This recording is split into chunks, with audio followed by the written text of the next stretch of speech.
Hello everyone. आज का topic हमारा cost sheet and cost sheet में प्रॉब्लम फॉर प्रैक्टिस हम लोग calculation of closing stock and cost per unit करने वाले। सो देखेंगे ऑलरेडी हम लोग दो से तीन प्रॉब्लम कर चुके हैं। एक और प्रॉब्लम देखेंगे हम लोग।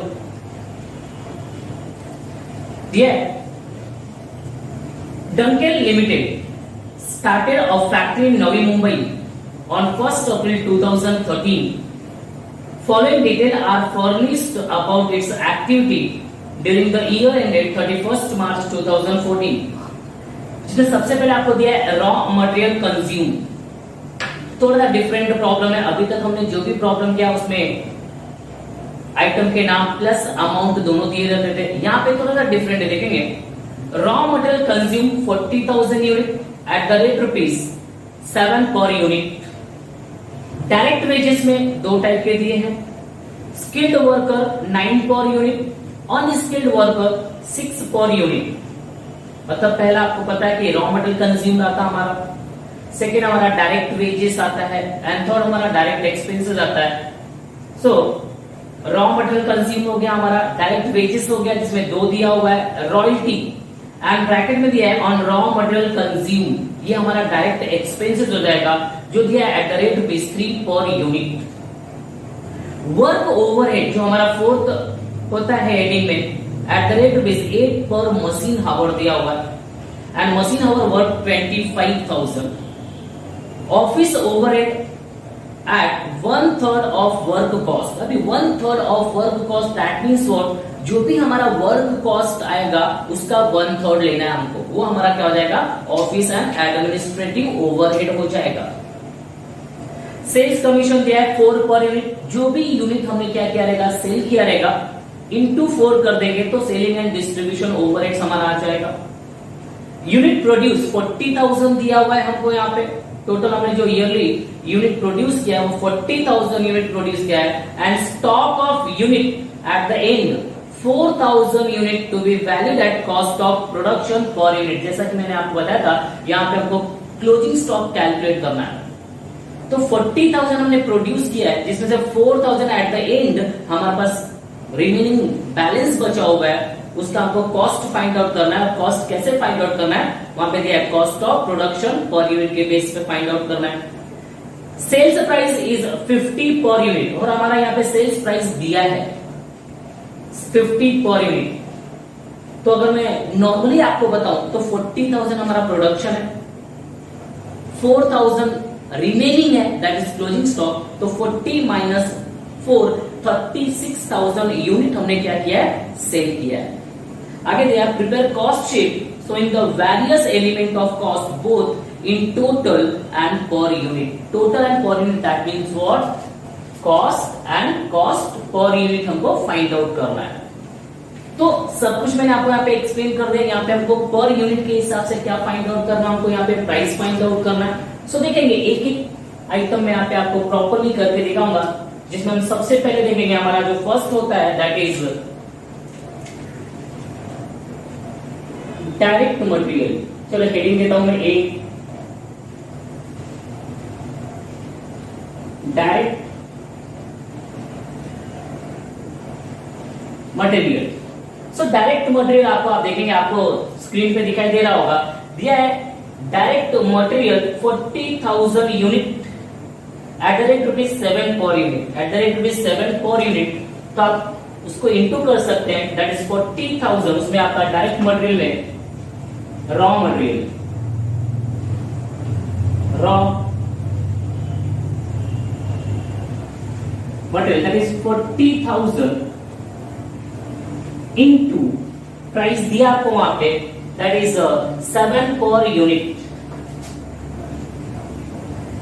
सो 40,000 इंटू 7 कितना हो जाएगा आपका 2,80,000। 2,80,000 आपका क्या हो जाएगा कॉस्ट हो जाएगा। एंड यहाँ पे कॉस्ट पर यूनिट आपको फाइंड आउट करने की रिक्वायरमेंट नहीं, रीजन ऑलरेडी आपको गिवन है। तो ₹7 आपका पर यूनिट आपको दिया है कॉस्ट पर यूनिट। आप देखेंगे 2,80,000 डिवाइडेड बाय 7 तो आपका आ जाएगा। नाउ डायरेक्ट मटेरियल के बाद आपका सेकंड होता है हमारा that is B direct wages,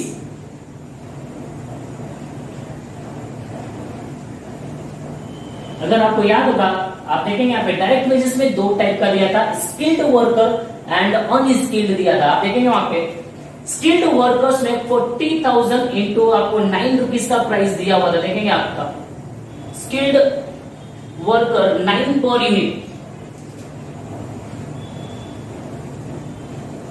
skilled worker आपका 9 पर यूनिट दिया था। आपको पता है कि आपका जो प्रोडक्शन है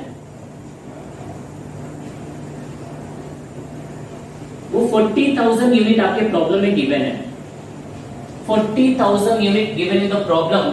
सो स्किल्ड वर्कर का आपका हो जाएगा 40,000 इंटू 9 इंटू 9। सो 40,000 इंटू 9 आपका हो जाएगा दैट इज 3,60,000, 3,60,000 हो जाएगा यहां पे। एंड अनस्किल्ड वर्कर उसका हो जाएगा आपका 40,000 यूनिट आपका सेम रहेगा, इनटू प्राइस देखेंगे कितना दिया है आपको, प्राइस आपका दिया है 6 रुपीज। सो 40,000 इंटू 6 2,40,000, 2,40,000। इनका कॉस्ट पर यूनिट आपको निकालने की जरूरत है, बिकॉज ऑलरेडी दिया है। ये आपका 9 रुपीज पर यूनिट हो जाएगा, ये आपका 6 रुपीज पर यूनिट हो जाएगा ना। ये हो गया आपका डायरेक्ट मटेरियल। सेकेंड आपका डायरेक्ट वेजेस था, होता हमारा direct expenses, that is C direct expenses. Now direct expenses में आप देखेंगे तो आपको वहां पे प्रॉब्लम में दिया हुआ है दैट इज रॉयल्टी ब्रैकेट में on raw material consume 3 per unit दिया हुआ आपको। तो royalty on raw material, royalty on raw material unit आपका सेम लिखना आपको 40,000 इंटू प्राइस आपको गिवन है वहां पे देखेंगे दैट इज 3 रुपीज। तो आपका हो जाएगा 1,20,000, 40,000 इंटू 3 1,20,000। इसका भी कॉस्ट पर यूनिट आपको गिवन है, तो आपको निकालने की जरूरत नहीं, ऑलरेडी गिवन है ना। आपको पता है कि when we have to add these three, that is direct material, direct wages, direct expenses, we will get the prime cost. ये हमारा प्राइम कॉस्ट हो जाएगा।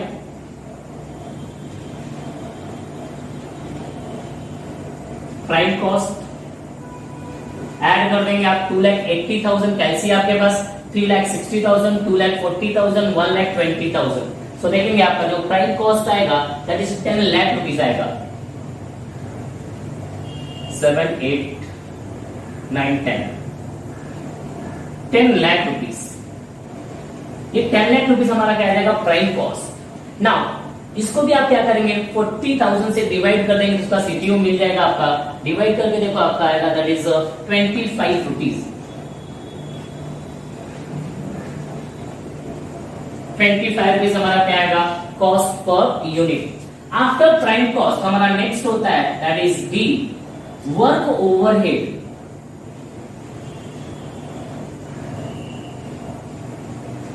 वर्क ओवरहेड, सो आपको प्रॉब्लम में देखेंगे वर्क ओवरहेड दिया था, क्या दिया था work overheads eight the rate 8 पर मशीन आवर, 8 पर मशीन आवर। तो सिंपल, अभी मशीन आवर से हमारा कोई लेना देना नहीं है, तो नीचे आपको वहां पे दिया हुआ है मशीन आवर वर्क 25,000। मशीन कितने घंटे चलती है 25,000 घंटे चलती है, और 1 घंटे का प्राइस कितना आपका 8 रुपीज। तो आप क्या करोगे 25,000 इंटू 8।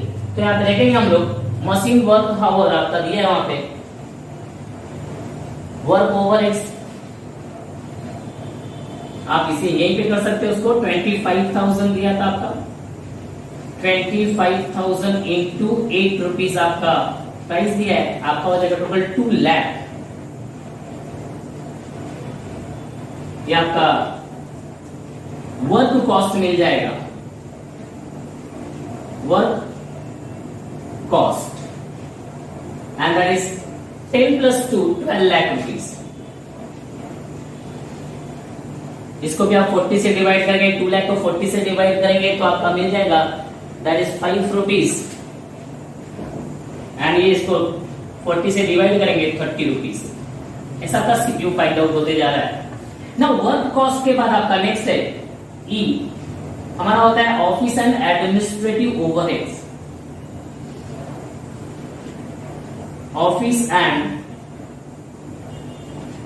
एडमिनिस्ट्रेटिव ओवरहेड ना। ऑफिस एंड एडमिनिस्ट्रेटिव ओवरहेड्स के बारे में यहाँ पे क्या दिया था, 1/3 of work cost. 1/3 of work cost आपको पता है that is 1/3 of work cost.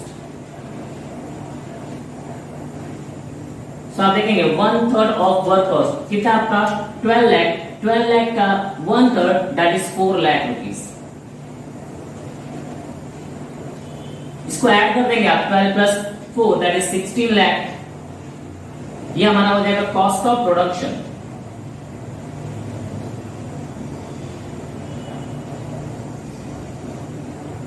Cost of production 16 lakh. इसको भी हम लोग क्या करेंगे 40 से डिवाइड करेंगे। 4 लाख को 40 से डिवाइड करेंगे आपका आ जाएगा दैट इज 10 रुपीज। 16 लाख को 40 से डिवाइड करेंगे आपका 40 रुपीज आ जाएगा ना। Cost of production per unit आपका कितना मिल गया 40 रुपीज। अगर आपको याद होगा तो मैंने बताया था कि क्लोजिंग स्टॉक को cost of production per unit से क्या करना है, कैलकुलेट करना होता है। यहाँ पे opening stock of finish goods problem में नहीं है। Opening stock of finish goods नहीं है, क्लोजिंग स्टॉक है। तो लेस करेंगे less closing stock of finish goods. आपका फिनिश गुड्स हमें देखेंगे 4000 आपका क्लोजिंग स्टॉक दिया था, तो 4000 into cost per unit, cost of production आपको 40 रुपीज दिया हुआ है। तो 4000 इंटू 40 1,60,000। ये क्लोजिंग स्टॉक क्या कर देंगे हम माइनस करेंगे तो आपका आएगा 14,40,000। 14,40,000 ये हमारा जाएगा cost of goods sold. Cost of goods sold. Now 14,40,000 को आप क्या करेंगे डिवाइड करेंगे हम कॉस्ट ऑफ गुड्स सोल्ड। मैंने बताया था यहाँ पे हम किससे डिवाइड करने वाले हैं, यूनिट सोल्ड। तो 14,40,000 को 36 से डिवाइड करेंगे। 14,40,000 डिवाइडेड बाय 36,000 डिवाइड करके देखिए कितना आएगा आपका। सेम इसका भी 40 रुपीज आएगा आपका, देख लेना आप लोग, चलेगा ना। कॉस्ट ऑफ गुड्स सोल्ड के बाद ऐड होता है हमारा selling and distribution overheads. Selling and distribution overhead. तो सेलिंग एंड डिस्ट्रीब्यूशन ओवरहेड्स में आपको प्रॉब्लम में गिवन था that is sales commission at the rate 4 per unit. तो 4 पर यूनिट फाइंड आउट करना है। तो जो भी यूनिट आपने क्या किया सोल्ड किया दैट इज 36,000 इनटू उसको क्या करना है 4 रुपीज से मल्टीप्लाई करेंगे तो आपका आएगा दैट इज 1,44,000। 1,44,000 यहाँ पे आपका कॉस्ट पर यूनिट 4 रुपीज आ जाएगा।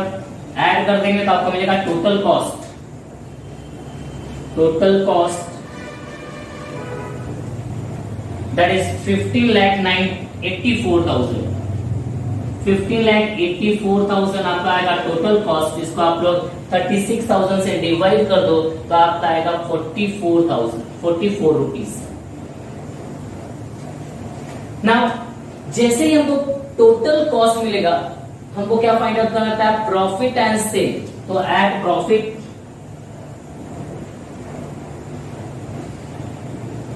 एंड जैसे आपको प्रॉफिट मिल जाएगा विल गेट सेल। सो इस प्रॉब्लम में आपको सेलिंग प्राइस गिवन था, अगर आपको याद होगा तो सेलिंग प्राइस आपको वहां पे दिया था दैट इज 50 रुपीज आपका सेलिंग प्राइस था। और हमको पता है कि हमारा जो यूनिट सोल्ड है दैट इज 36,000। तो 36,000 इंटू 50 रुपीज, 36,000 इंटू 50 रुपीज आप करके देखेंगे तो आपका आएगा 18 lakh rupees. 18 lakh and that is 50 rupees इसका कॉस्ट है, कॉस्ट पर यूनिट 50 रुपीज ना। तो प्रॉफिट हमारा जो बैलेंसिंग फिगर आता है हम इजीली फाइंड आउट कर सकते हैं। कितना आ जाएगा उसका बैलेंसिंग फिगर, देख लीजिए आपका 18 लाख माइनस 15,84,000 दैट इज 2,16,000। 2,16,000 को 36 से डिवाइड करेंगे, 36 से डिवाइड करेंगे तो आपका आएगा 6 रुपीज। ये हमारा क्या हो जाएगा, प्रॉफिट। होप आप लोगों को ये पूरा प्रॉब्लम समझ में आएगा, एकदम इजी एंड छोटा सा प्रॉब्लम था। बार बार प्रैक्टिस करेंगे और जो भी डाउट रहेगा हम लोग क्या करेंगे, डाउट क्लियरिंग सेशन में इसको क्लियर कर लेंगे। और इसके बेस पे मैं आपको दूसरा प्रॉब्लम दूंगा, वो आप घर पे क्या करेंगे, प्रैक्टिस करेंगे। प्रॉब्लम आपके सामने, आप देख लो, अगर कोई भी मिस्टेक रहेगा आप बाद में पूछ सकते हैं। ओके, नाउ नेक्स्ट लेक्चर में हम लोग एक और प्रॉब्लम करेंगे। Thank you.